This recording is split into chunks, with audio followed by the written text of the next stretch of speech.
Black colleges and universities do we manage?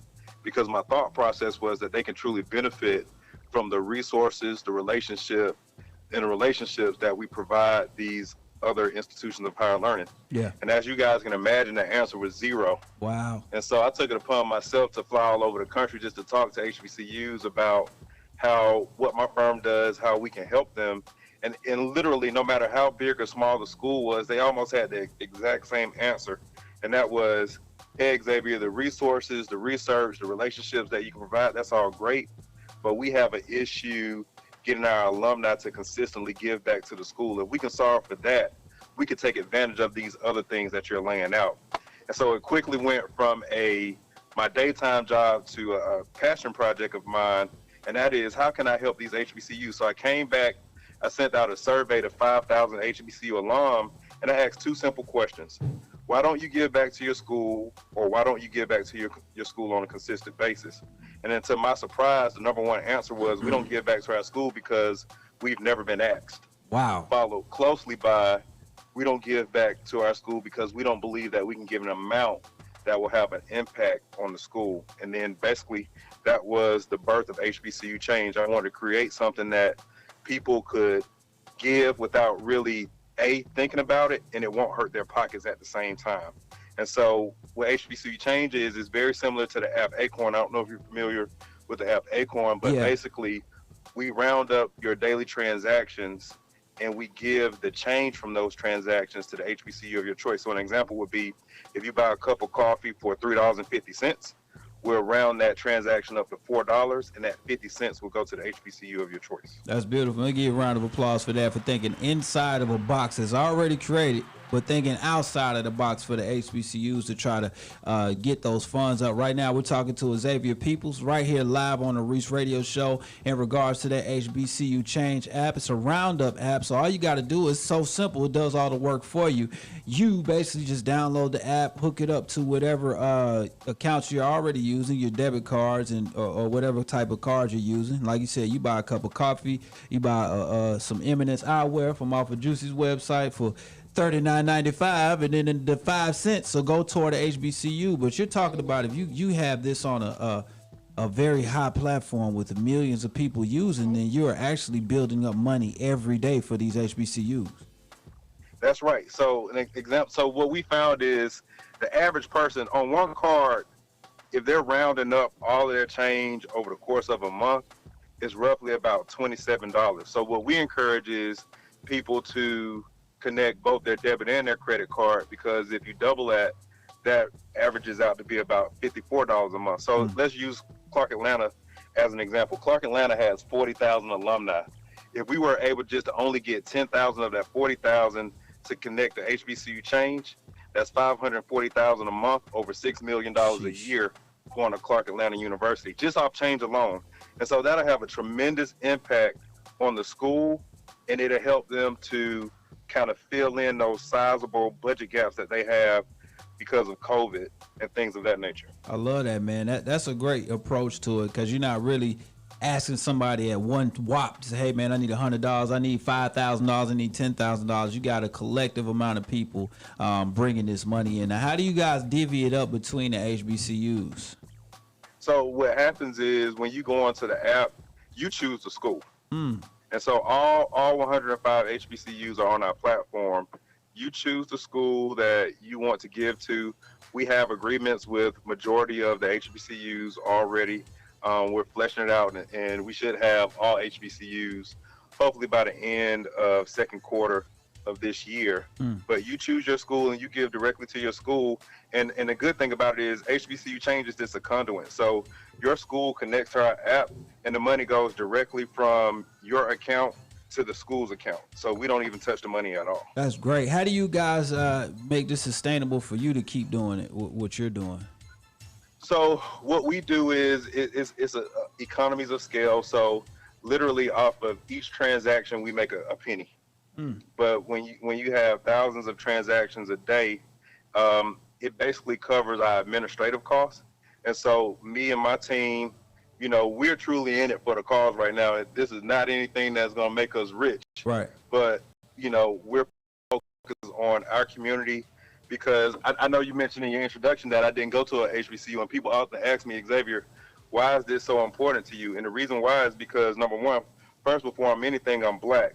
Number two, I understand what Black institutions mean to the Black ecosystem. So whether that's the Black church, Yes. whether that's Black businesses, whether that's HBCUs, we all are needed in this ecosystem to survive and to thrive. Yeah. And so if we don't support those institutions, then we don't have anything. So Man. that's why this is very important to me. Absolutely. I love that. You don't have to have been to an alumni of HBCU to support HBCU. That's like saying that just because I don't know, I'm not all the way Black, that I can't shop at a Black-owned store. Like, that doesn't make sense. You know what I'm saying? Doesn't make any sense at all. I love the way that you're supporting the community. We do see with a lot of PWIs, like the Harvards, the Yales, the Princetons, even the Dukes and the North Carolinas, like a lot of times those alumni will come back and give X amount of dollars and add to the endowment every year. You see those sizable donations, but it seems like you guys are attacking it from another angle that is very easy for our community to digest. Absolutely. And I'm glad you mentioned that point because, lately we've been seeing in the headlines that these big donations have been going to kind of like a select few of HBCUs. Yeah. Like Jeff Bezos' wife, she donated 150 mil. What I like to tell people is those donations are great. And mind you, I'm sure over and over again, those HBCUs will continue to take that money. Right. But people don't realize that it has a double-edged sword because it plays into the psychology of the average alumni and supporter who can't write $1 million check or even $1,000 check for that matter. They feel that, hey, yeah, if I can't write this big check, then it's not having an impact. No, that $5, $10, $20, $50 a month, all that stuff adds up when thousands of people are doing it at the same time, and you are truly having an impact on the school. And so I just want to just say it out loud that there are different ways to give that you can all have an impact on giving back to these institutions. Absolutely, man. Tell folks where they can find you guys at online as well as on the app stores.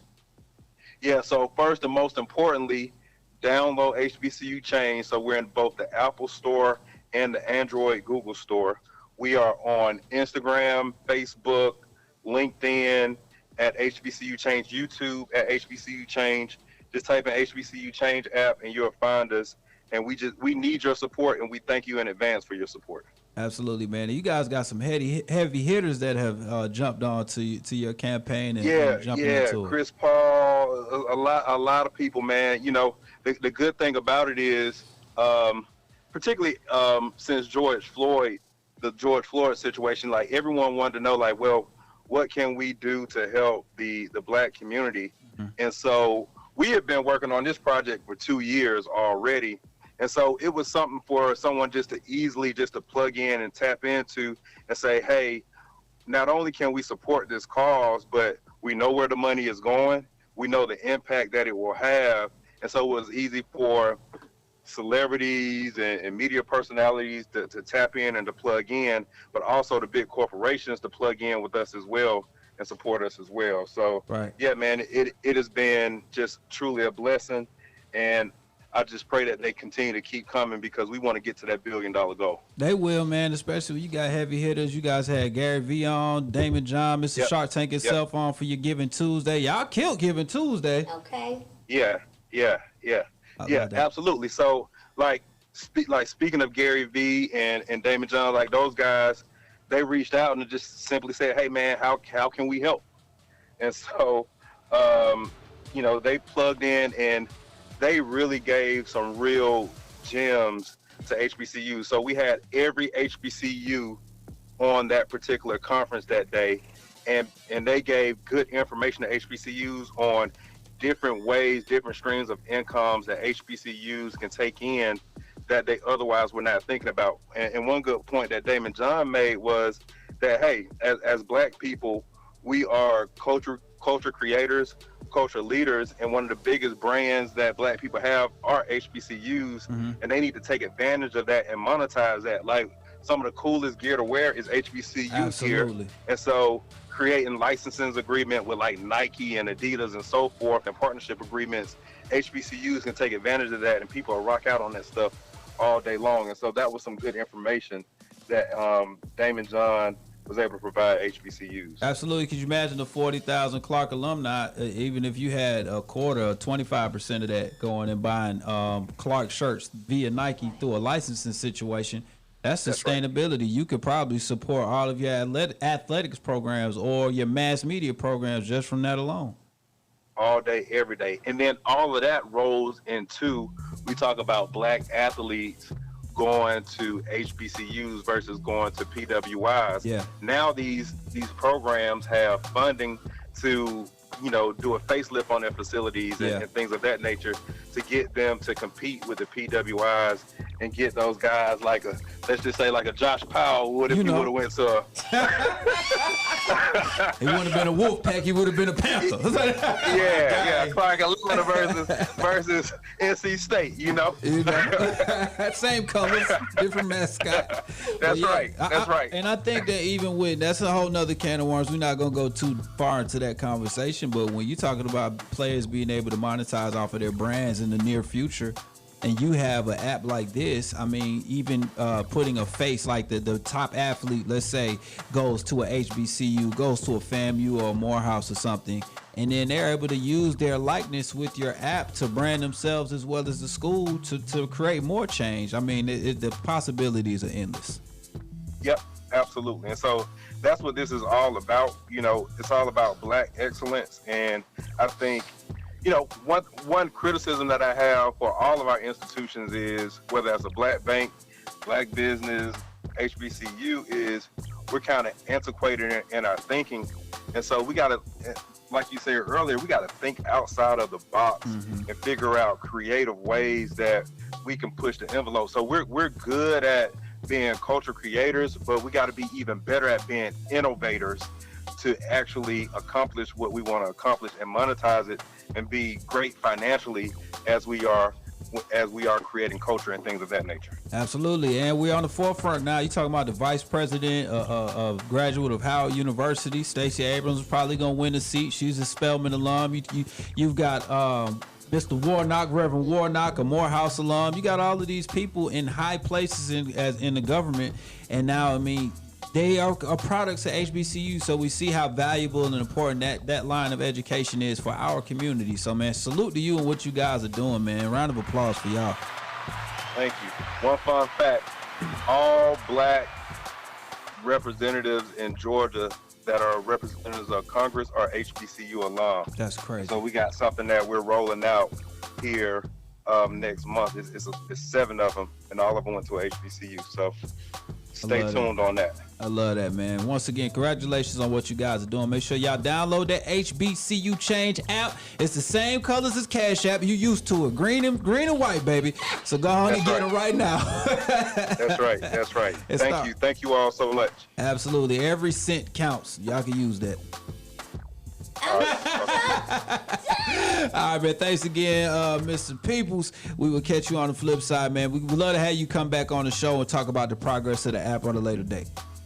Absolutely. Looking forward to it. Thank you. No problem. All right, man. That's it. That is our interview for the day. Again, working Wednesday right there. HBCU Change app. Xavier people doing this thing. I got to man the phone lines today, so I got to kill 2 birds at once. Shout out Miss Juicy Baby. Got my boy JP right here. We're going to go ahead and round this thing on out with, we got a what the heck line. I'm trying to say, should I do this today or should we just start fresh tomorrow? I really want to talk about this situation because you know what? We're just going to go ahead and do it. What in the world is that? Reec Radio breaking news story. Speaking about change, I lose my keys twice a week. You lose your keys or wallet? All the time. Your stuff. You lose your stuff. That's the creative mind. You lose your stuff. Right. This man lost his wallet and found it 53 years later. Right. That's what I said. So when I read this, I said, what the heck line? Never lose hope on lost valuables, okay? This California man's wallet was lost in Antarctica 53 years ago. Paul Grisham finally got his wallet back at 91. Grisham of San Diego, California, arrived in Antarctica in 1967 as a Navy meteorologist. At some point during his 13-month assignment, he lost his wallet, eventually forgot about it until last week.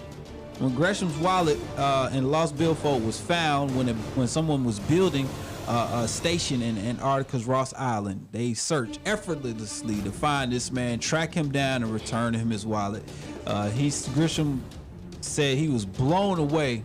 There was a long series of people involved who tracked me down and ran me to the ground to get me my wallet. The credit card is no longer active though. So that's what's up, man. Shout out to him. So don't lose hope when you lose your wallet and stuff around the house. So what have you lost for a long period of time that eventually found it? You were just thrilled that you found it. My sense. Yes. I lost my mind. What about you, JP? He stole my answer. Oh, okay. Right. This I heard of born again virgins, but I don't know if you can count that as finding it again. There's a lot of females out here that Man, they keep resetting that thing. That reset button mean. I lost my medication. Didn't find it until I got ready to move out. Oh, wait a minute. How long was it lost for? Years. Sheesh. That explains a lot. I don't know what medication it is, but I'm assuming it's got something to do with your well-being. It's thought process and not throwing stuff during a live TV taping. Bipolar medicine. Shout out to everybody dealing with different things. That's CMOS. The elderberry. I lost my tube, but can't watch it. On that note, we're going to end the show. I'm going to give y'all my crabgrass story tomorrow when Bevie's in the building. We're going to talk about it because she needs to hear that story as well. So we love y'all. Thank you guys for joining us for another show. We're going to go ahead and go yonder. This not so round table. Miss Juicy Baby. Yes. Back on her meds. Well, sometimes I need them, but you can follow me on Instagram, Miss Juicy RSMS, Twitter, Miss Juicy J, and Facebook, The Real Miss Juicy Baby. I love it. How did she get it? The Real.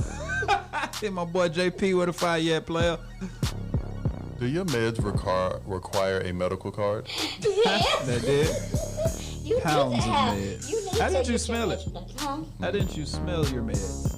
That's all wrong. Josh 21 Powell on Instagram. JP 21 Reasons, man. Y'all check your boy out. And catch me at church. Not with the meds. Hey, look, man, I hollered at Alex, man. We finna turn up next weekend for All-Star. Yes. We finna break all the COVID protocols. Yep. I'm just playing, man. Y'all cut it out. Look at me. Just First I'm off just behavior. Don't come to work. For something come throw my way, man. No, I'm just playing, man. Y'all check your boy out, man, on Instagram and Twitter, man. AG and JP together again. Lemon Pepper Lou joining the crew. Bible study on Fridays. Right, Bible study. Send that. Yeah, we're gonna send out them DMs, man, y'all. Y'all get ready for the show and Bible study. Right, for the private location, man. That thing ain't gonna come out. Don't even worry about it. It's gonna be lit in the name of the Lord. Get ready. I've been following Reec Radio too at RECRADIO. Get ready, Miss Juicy has been brought to tears. That means it's time to go. Hey Atlanta, I'm Milana. And I'm Ariana. This is Kylan. It's Kalia. And you're listening to Daddy Reec. Who you with? Stay blessed, y'all. We love you. We gone.